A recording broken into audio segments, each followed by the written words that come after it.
Men klinik psixologiya kitobini yozdim. Avval tibbiy psixologiya kitobini yozuvdim. 3 marta nashrdan chiqib, mana chet tillarda ham tarjima bo'lib boshlandi. Klinik psixologiya bilan tibbiy psixologiyaning farqini so'rashadi.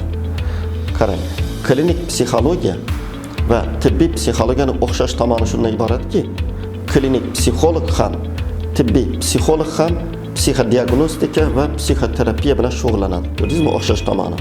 Tibbiy psixologlar tibbiyot institutlarini tugatgan, davolash yo'nalishida bakalaviaturani tugatib, tibbiy psixologiya bo'yicha magistratura va klinik ordinaturaga kirgan, 1 yillik internaturani tugatganlardan yetishib chiqadi.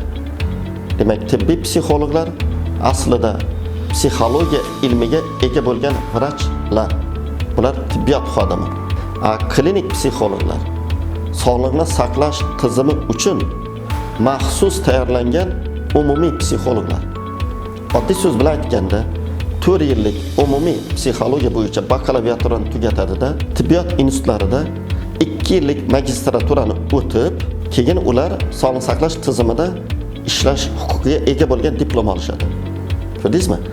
Lekin bular antidepressantlar yozishga, fizioterapiyaga yuborishga, laborator analizlarga yuborishga, UZIga, MRTga, kompyuter tomografiyaga yuborishga haqqi yo'q. Klinik psixologlarni.